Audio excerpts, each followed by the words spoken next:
Hey guys, so we are going to talk about the evolution and diversity of plants today for chapter 16. And then the only chapters that we're going to cover this week. Gabe! He has no chill. He has no chill whatsoever. As soon as I start talking to anybody but him, including my husband, he starts barking. It's ridiculous.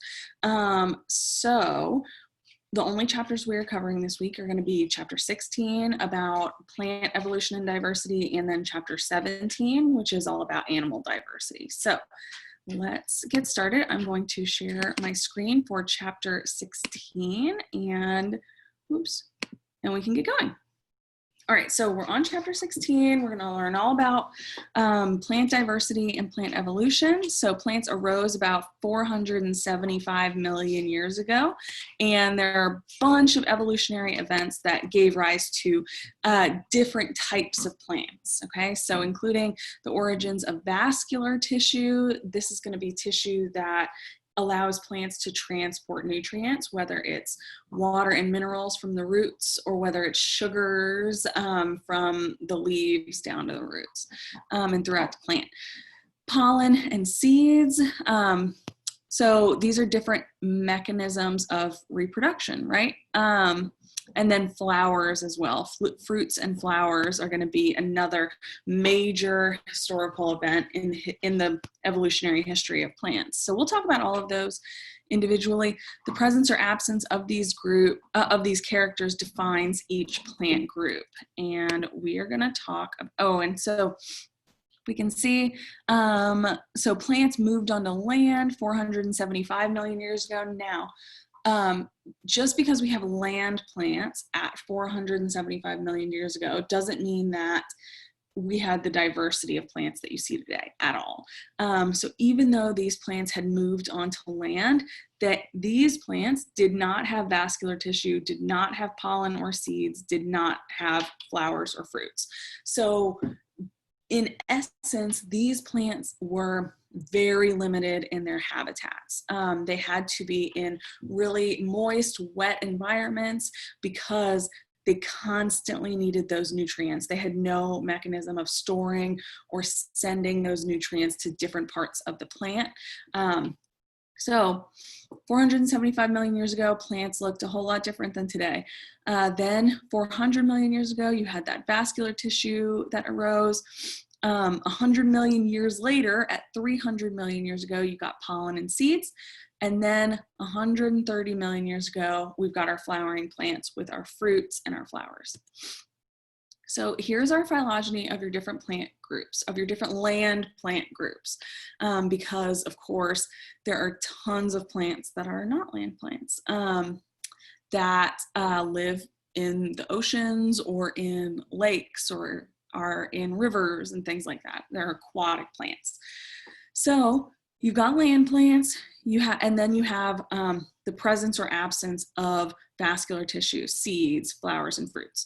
And the presence or absence of those characters is going to define each one of these plant groups. So if you'll remember how to look at a phylogeny, if we're looking at angiosperms, that means angiosperms, if you trace this branch backwards, angiosperms, which are flowering plants, have flowers and fruits. Trace it back more. They have seeds, they have vascular tissue, and they are land plants. Versus something like bryophytes, which we're going to talk about first. If you trace these back, these are like mosses, okay? Mosses will be the most familiar to you. If you trace them back, do they have vascular tissue, seeds, or flowers and fruits? No, they don't. So mosses, they're just the bare minimum land plants. And like I said, we're going to talk about those first. So bryophytes have no vascular tissue, seeds, or flowers. Mosses are an example of these bryophytes. So your first terrestrial adaptations, the way that the first land plants were able to move from aquatic environments onto land was that they developed this cuticle, okay?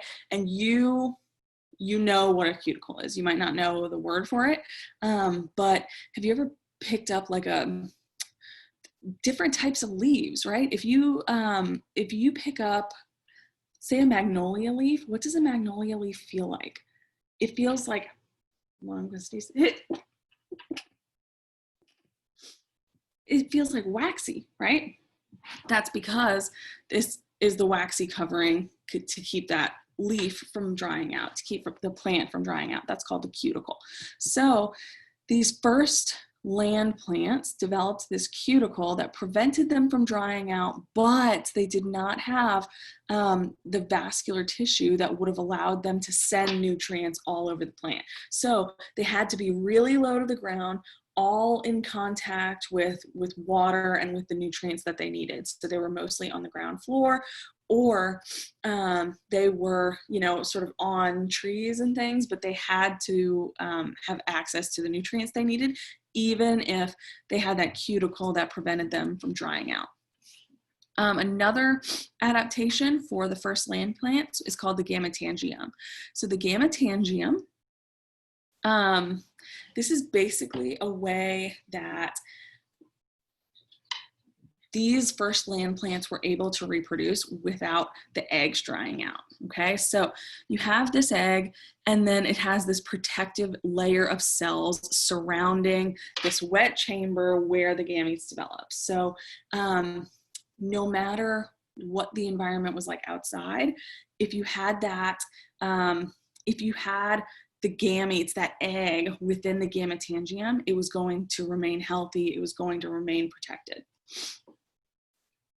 All right, so bryophytes, there's the simplest plants. Individuals grow in spongy mats, and again, that's because they have to stay low to the ground where they can access their nutrients, because every part of the plant has to be able to receive nutrients. Now, they don't have true roots, but they do have cells that can do the job of true roots, okay? So they're not true roots, but they're sort of this modification. Liverworts, hornworts, and mosses are your examples. They are not aquatic, but they definitely still require this wet habitat to acquire nutrients and for reproduction, because they needed that gametangium to protect that egg. Now, in your bryophytes, you have two distinct forms. Now, I want you to make sure that you are not confusing the gametangium, which is this protective wet layer of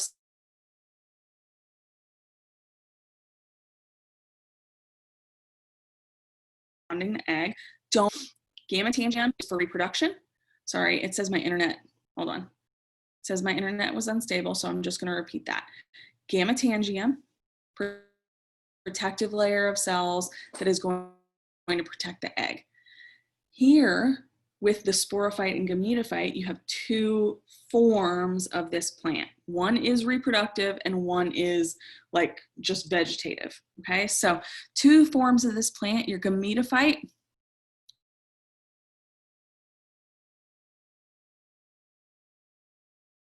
it's pointing in the background, so like, are the gametophyte, this is like, think of the gametophyte like the plant body. And then the sporophyte is going to contain the spores. So it's this long stalk with this spore capsule on the top. Okay, so we'll see different examples of this, but let's talk about spores for a second. So they're different than gametes. You don't need a sperm and an egg coming together for these bryophytes. Basically, what's going to happen is that you have the gametophyte, the normal plant vegetative part of the body, down at the base of the plant. Then you get what's called this sporophyte, this long stalk attached to the spore capsule. And whenever that spore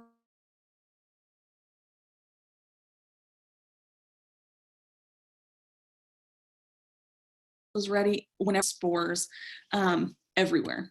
So a spore is a dispersal structure. They will develop into new individuals without fusing with another cell, so meaning that they're different than gametes. It's not just an egg, it's not just a sperm. Spores are tough, they can resist harsh conditions. They're able, so for instance, if you're walking in, let's say hiking like on a trail or something, and nerves have been released. They can stay on your shoes for just about as long as they need to until they germinate when conditions are right. So if it's on your shoe, it might never germinate, versus if it's on the bottom of your shoe and you've tracked it to another part of the trail where it has room to grow, where conditions are awesome, then that spore would germinate into the gametophyte, into this plant body. All right, so here's an example, and in your PowerPoint, you've got lots of different of these. Some of these pictures only show the gametophyte, some show both. This shows both. I like this. So you can see the carpet of the gametophyte. It's like this just little plant body, okay, all over the place. And then these stalks all over. The stalks are those sporophytes. At the end of the sporophyte, you've got the spore capsule that will release spores. The spores will germinate and will grow into the gametophyte when conditions are right. There's another one. This is perfect. Okay, this is a close-up of the other. So you can see the gametophyte, that plant body, and then all of these sporophytes. And at the tip of that sporophyte, you've got the spore capsule. So the first adaptation in plants for living on land, what was the first adaptation in plants that allowed them to live on land? Was it the seed, chlorophyll A, pollen, a cuticle, or vascular tissue?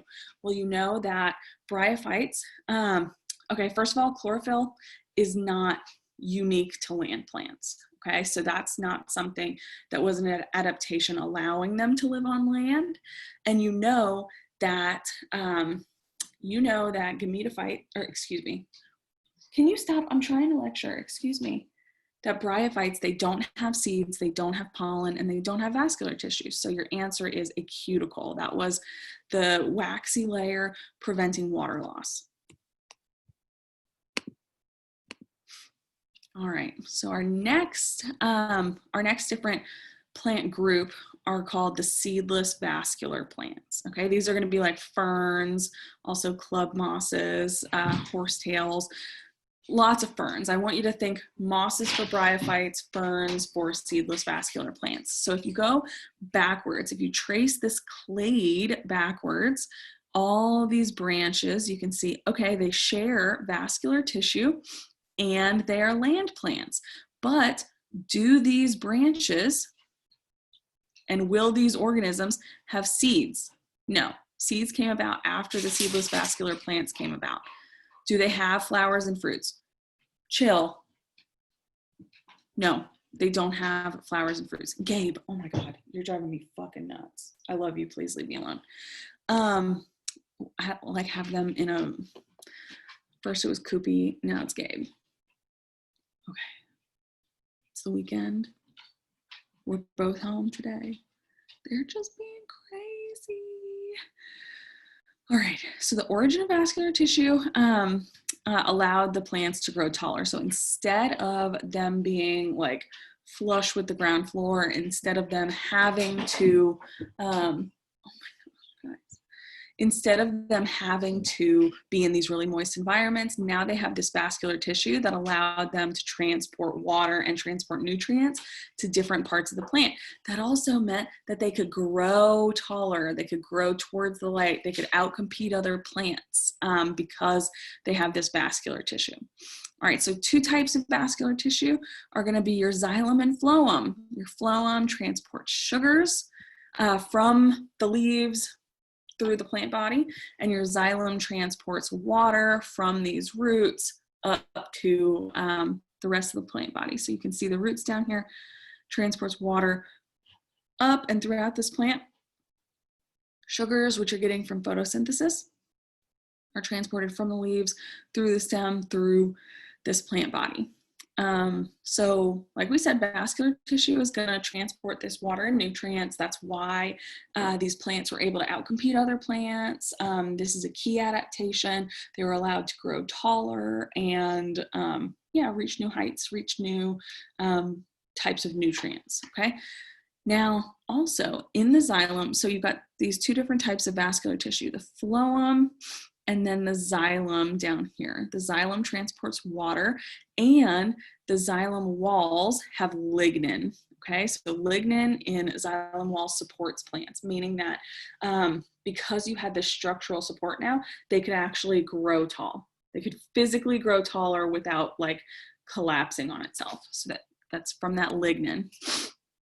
They have true roots, stems that are supported by the lignin in the xylem. They have leaves. They have a system of tubes called the xylem and phloem to transport nutrients. Xylem transports water, phloem transports sugar. And you can see those here. Those are the two different types of vascular tissue. All right, so your true ferns are your seedless vascular plants, okay? Other seedless plants formed swampy forests across Eurasia and North America. So basically what was happening in this time is in the Carboniferous period, okay? So right here, we're in the Carboniferous period from 360 to, or from 300 to 360 million years ago. They were really wet environments. So think of them like, almost like wetlands, okay? Almost like these stagnant, really like humid, just wet wetlands. And you have these true ferns that are all over the place. They're absolutely everywhere. You have the mosses and things that are also everywhere, those seedless plants. And as these plants are dying, they're falling to the forest floor. And because of this wetland, because of this stagnant wetlands, they were decomposing into these layers called peat, okay? Which is just whole layers of organic material, okay? Of organic material that is decaying, forming this layer on the forest floor. Those remains form the coal deposits that we use for fossil fuels today. So back in the Carboniferous period. All right, so now we're on to our next group, which are gymnosperms. And your gymnosperms, so a lot of gymnosperms will be really familiar to you. So if you know of ginkgos, if you know of conifers, those are different types of gymnosperms. Now, one thing that I want to show you is that so far we've looked at seedless vascular plants and bryophytes. Bryophytes formed this clade, meaning that every member of the bryophytes was like shared the same common ancestor with themselves and nothing else, okay? Meaning that in this little grouping right here, there's not also a seedless vascular plant. But is it true that here, here, and here in this little clade are your only gymnosperms? No, you have another gymnosperm out here, okay? Your cnidophytes that is most closely related to angiosperms instead of to the rest of the gymnosperms. So it's confusing, but gymnosperms do not form their own clade all by themselves. Okay, so, but they do have commonalities that are not shared by angiosperms. All right, so in your gymnosperms, you've got the origins of seeds. These seeds can be dormant for a very long time because you have a nutrient source within that seed that is going to supply that embryo with nutrients. This is an adaptation that allowed for this new group of land plants. So seeds might travel far from the parent and only germinate when these conditions are favorable. Gymnosperms have this and actually let's go back and look at that. Okay, so if you trace back all of the gymnosperms, you have seeds. Seeds, they're in cones most often. Then you also have vascular tissue. You have your xylem with lignin. You have your phloem that's transporting water and nutrients throughout this plant, and they are land plants. So here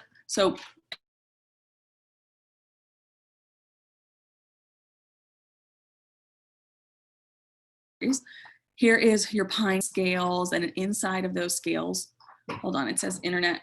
It said internet connection unstable again. Sorry if it gets choppy. you have these cone scales. Inside of the scales, you'll have a seed. And so when this cone drops to the ground, most of those scales are going to pop off. Seed, you have the plant embryo right in here, packaged along with a food supply within a protective coat, meaning that it doesn't have to germinate immediately. It can wait until conditions are better. Gymnosperms are cone-bearing plants with naked seeds, meaning that they're not encased within this flower or within a fruit.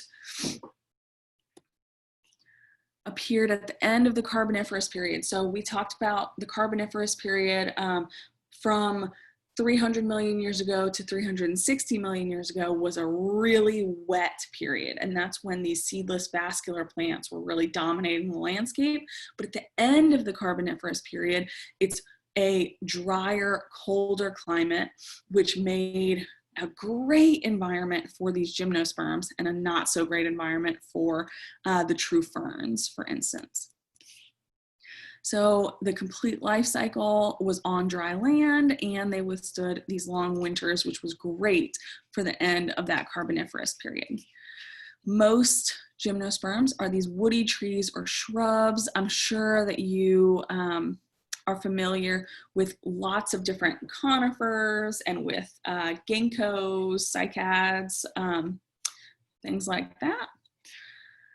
Reproductive structures and leaf types very diverse with the gymnosperms, but we'll see something about diversity once we get to angiosperms. That is really super interesting. So if you look at all of these though, you have these different sorts of seed types, right? A cone versus this naked seed versus these totally different looking reproductive structures. So today's gymnosperms, we know of them as conifers, a lot of conifers, tons of them.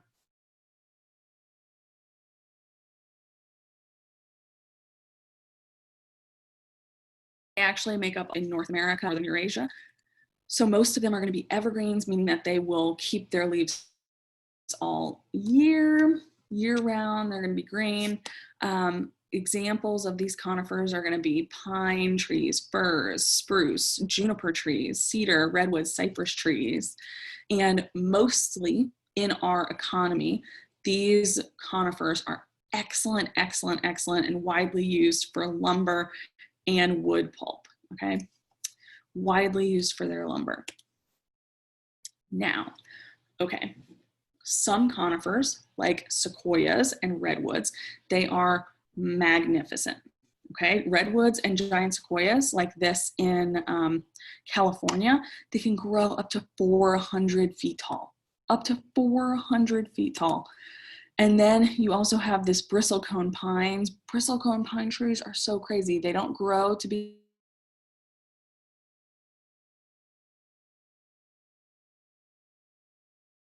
woods and giant sequoias, but oldest living organisms in the world, okay?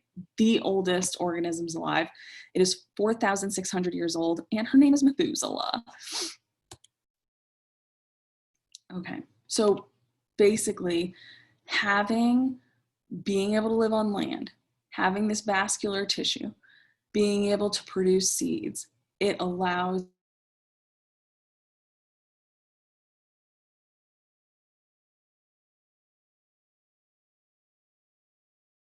thrive in the much longer varieties. All right, and finally, we have angiosperms. They are flowering plants. Angiosperms, if you trace this, this bar back, you've got this branch back, you've got flowers and fruits. Angiosperms also have seeds. They also have vascular tissue, and they are land plants. So your fourth set of adaptations, that's the flower and fruits.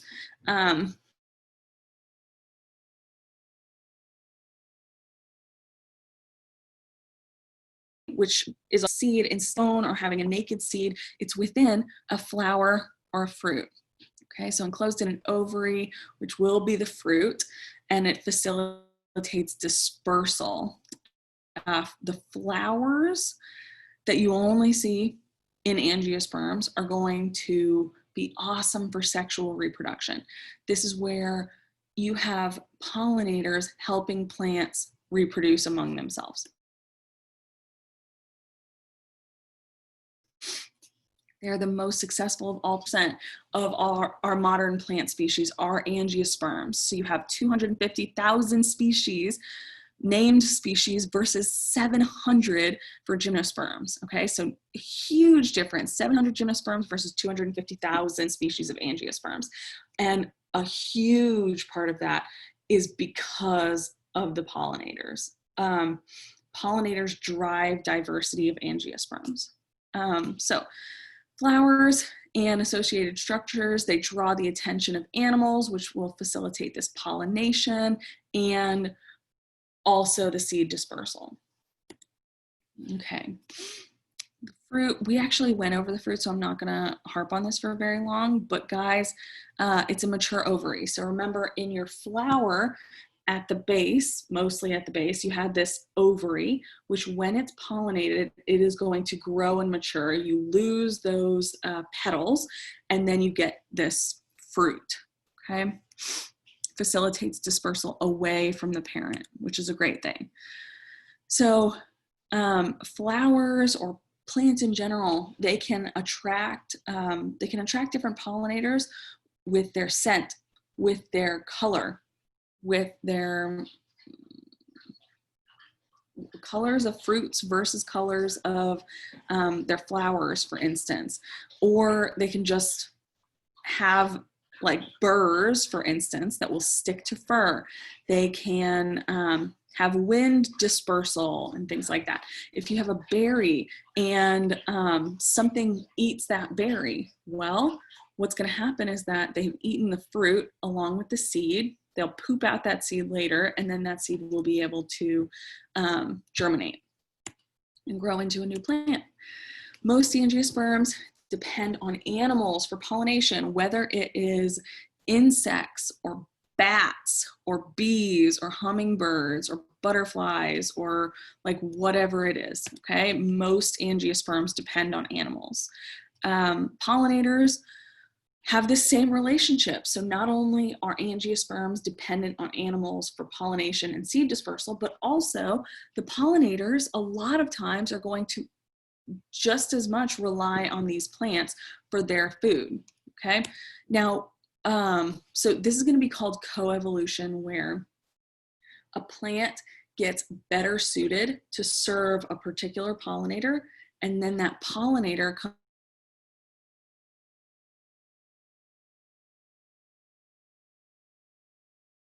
and it's this coevolution. They are plant because that plant feeds them, and then that pollinator is going to help that plant that pollinator will help that plant pollinate.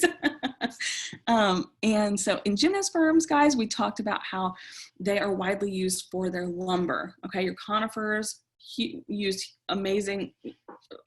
widely for their lumber and their wood pulp. Angiosperms make up the vast majority of the things that we eat.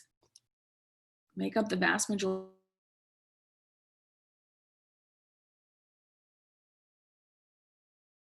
Almost everything in your diet, angiosperm. Okay, so a newly discovered plant in the rainforest has xylem and seeds, but no flowers. What is it? Okay, so if it has xylem and seeds, does a bryophyte, and we can look down here. Okay, so it has a xylem, which is vascular tissue, and it has seeds, but no flowers. So it is not an angiosperm. So D is incorrect, not an angiosperm. Does have xylem and seeds, these gymnosperms. C is your correct answer. The reason it's not a seedless vascular plant, well, do seedless vascular plants have seeds? No. A bryophyte, does a bryophyte have vascular tissue? Nope. That's how you would read that. Meiosis occurs in the structure indicated by the arrow. What will the structure produce? Okay, so the arrow is pointing to this structure here. What is this called? Is this the gametophyte or the sporophyte? This is the sporophyte. So it's not making this plant body down here, it's making the spores. It's making the spores, which is the reproductive unit of these bryophytes. And how is gymnosperm reproduction different from that of ferns? Gymnosperms produce seeds, ferns don't. Gymnosperms produce swimming sperm, ferns don't.